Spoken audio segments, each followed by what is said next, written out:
All right, let's get right into it. What we're about to go through is based on a piece from deep inside the tech world. And honestly, it reads less like an article and more like an emergency broadcast. The core idea is that something absolutely massive is happening with AI right now, and most of us are about to be caught totally off guard. I want you to just think back for a second to February 2020. Remember that? There were whispers on the news about a new virus, but for most of us, life was totally normal. You were probably making plans, going to work, shaking hands with people. The thought of a global shutdown? That sounded like something from a movie or some crazy theory from a weird corner of the internet. We all know what happened next. And that right there is the central argument here.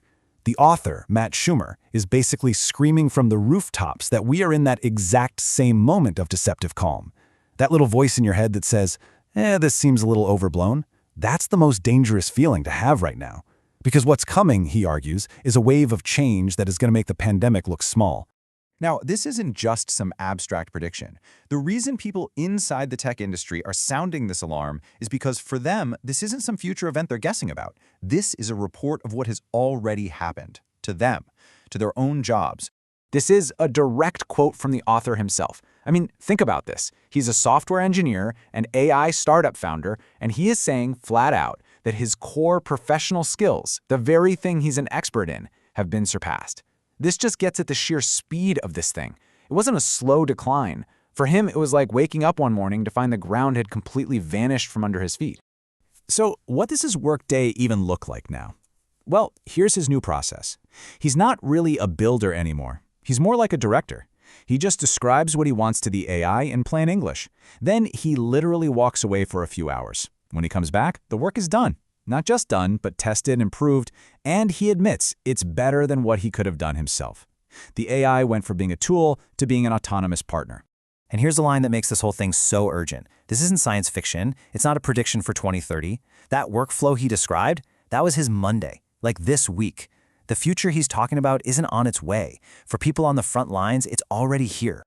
Okay, so if this is real, why isn't everyone freaking out? The author says it's because there's this huge, really dangerous gap between what people think AI is and what it actually is. A lot of people played around with ChatGPT a year or two ago, said, that's kind of neat, and then moved on.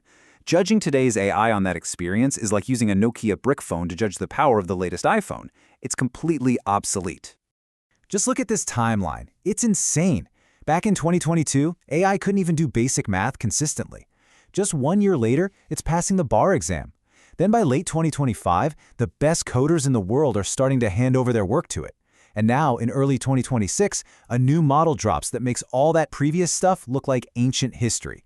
The pace isn't just fast, the pace itself is speeding up. Let's try to put a real number on this. There's a research group called METR, and they track how long an AI can work on a task completely on its own, without any human help. The last time they made their numbers public, the AI could handle a complex software project that would take a human expert almost 5 full hours to finish. But here is the part that should really get your attention. That 5-hour capability. It isn't just growing. The rate of growth is accelerating. It is on track to double as fast as every 4 months. Just think about that for a second. 5 hours becomes 10. 10 becomes 20. 20 becomes 40. Within a year or so, we're talking about AI that can autonomously handle projects that take skilled humans weeks or even months to complete. So what on earth is causing this crazy acceleration? This is maybe the most important part of this whole story, and it's something most people don't know about yet. It's a concept called the intelligence explosion, and it's basically a feedback loop that's about to change everything we think we know about progress. And look, this is not a theory anymore. This is a direct quote from OpenAI's own technical documents for their brand new model.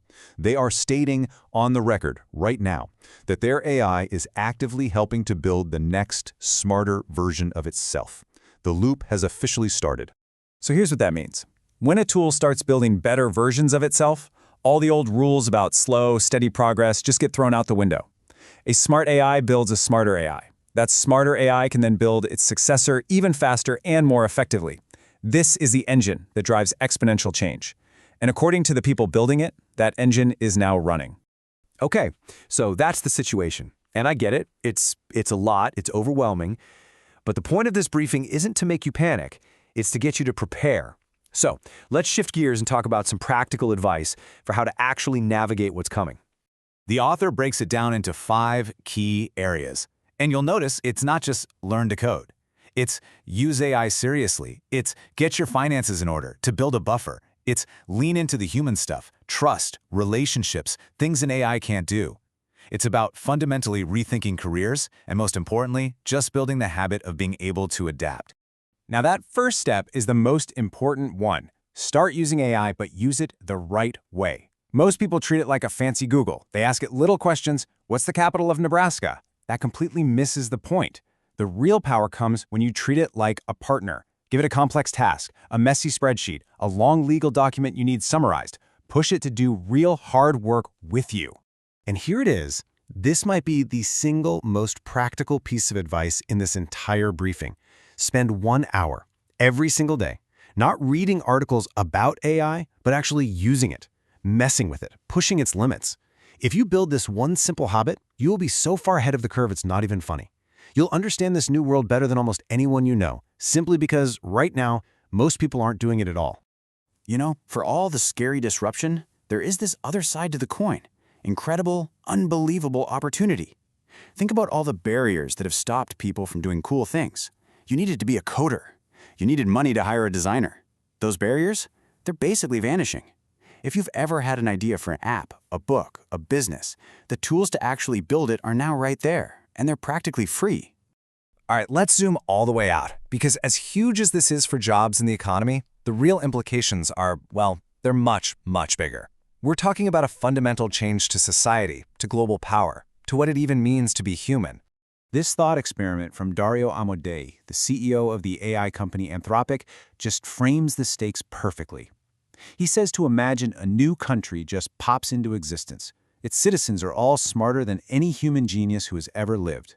He says that event, the arrival of that country, would be the single biggest national security event in modern history. And what he's saying is, we are building that country right now. So this is it. These are the stakes, laid bare. On the one hand, you have the potential to solve the biggest challenges humanity has ever faced, curing diseases like cancer and Alzheimer's, making a century of scientific progress in a decade. But the downside is just as extreme. Unimaginable new tools for deception, for control, for destruction. It's everything or nothing. We are just way past the point of this being some theoretical, someday conversation. The technology exists. The disruption is already happening inside the companies that are building it. It's like a shockwave, and it's expanding outward from Silicon Valley, and it's coming for every industry in every country. It just hasn't reached your front door. Yet. And really, that's the final question this whole thing leaves us with.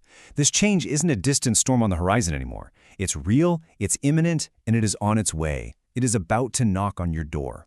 And the only question left is, will you be ready to answer?